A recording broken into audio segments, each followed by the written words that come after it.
मोक्षदा एकादशी व्रत कथा और उसका महत्व आइए जाने। मोक्षदा एकादशी का महत्व। धर्मराज युधिष्ठिर कहने लगे कि हे भगवान, मैंने मार्गशीर्ष कृष्ण एकादशी अर्थात उत्पन्ना एकादशी का सविस्तार वर्णन सुना। अब आप कृपा करके मुझे मार्गशीर्ष माह के शुक्ल पक्ष की एकादशी के विषय में भी बतलाए।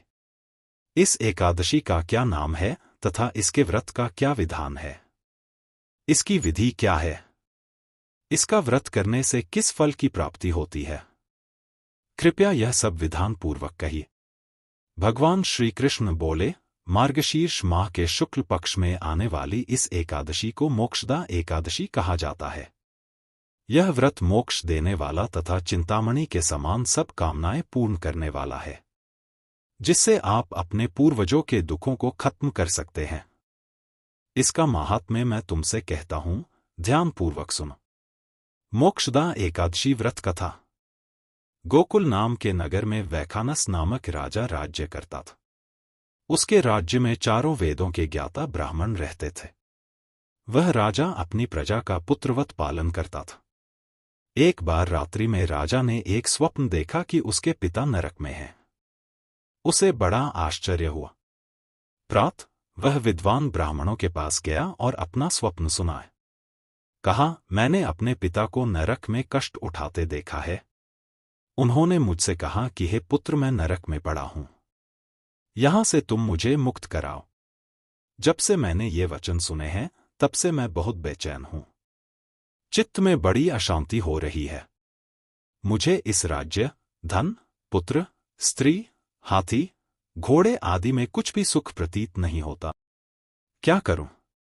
राजा ने कहा, हे ब्राह्मण देवताओं, इस दुख के कारण मेरा सारा शरीर जल रहा है। अब आप कृपा करके कोई तप, दान, व्रत आदि ऐसा उपाय बताइए जिससे मेरे पिता को मुक्ति मिल जाए। उस पुत्र का जीवन व्यर्थ है जो अपने माता पिता का उद्धार न कर सके। एक उत्तम पुत्र जो अपने माता पिता तथा पूर्वजों का उद्धार करता है, वह 1000 मूर्ख पुत्रों से अच्छा है। जैसे एक चंद्रमा सारे जगत में प्रकाश कर देता है, परंतु हजारों तारे नहीं कर सकते। ब्राह्मणों ने कहा, हे राजन, यहां पास ही भूत, भविष्य, वर्तमान के ज्ञाता पर्वत ऋषि का आश्रम है। आपकी समस्या का हल वे जरूर करेंगे। ऐसा सुनकर राजा मुनि के आश्रम पर गया। उस आश्रम में अनेक शांत चित्त योगी और मुनि तपस्या कर रहे थे। उसी जगह पर्वत मुनि बैठे थे। राजा ने मुनि को साष्टांग दंडवत किया। मुनि ने राजा से सांगोपांग कुशल पूछे। राजा ने कहा कि महाराज, आपकी कृपा से मेरे राज्य में सब कुशल हैं, लेकिन अकस्मात मेरे चित्त में अत्यंत अशांति होने लगी है। ऐसा सुनकर पर्वत मुनि ने आंखें बंद की और भूत विचारने लगे। फिर बोले, हे राजन, मैंने योग के बल से तुम्हारे पिता के कुकर्मों को जान लिया है। उन्होंने पूर्व जन्म में कामातुर होकर एक पत्नी को रति दी, किंतु सौत के कहने पर दूसरे पत्नी को ऋतुदान मांगने पर भी नहीं दिया। उसी पापकर्म के कारण तुम्हारे पिता को नरक में जाना पड़ा। तब राजा ने कहा, इसका कोई उपाय बताए। मुनि बोले, हे राजन, आप मार्गशीर्ष एकादशी का उपवास करें और उस उपवास के पुण्य को अपने पिता को संकल्प कर दे। इसके प्रभाव से आपके पिता की अवश्य नरक से मुक्ति होगी। मुनि के ये वचन सुनकर राजा महल में आया और मुनि के कहने अनुसार कुटुंब सहित मोक्षदा एकादशी का व्रत किया।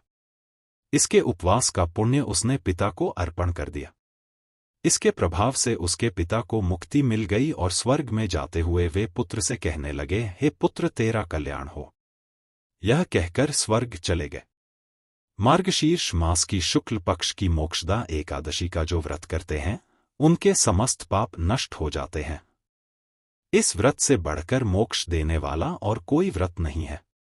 इस दिन गीता जयंती मनाई जाती है, साथ ही यह धनुर्मास की एकादशी कहलाती है।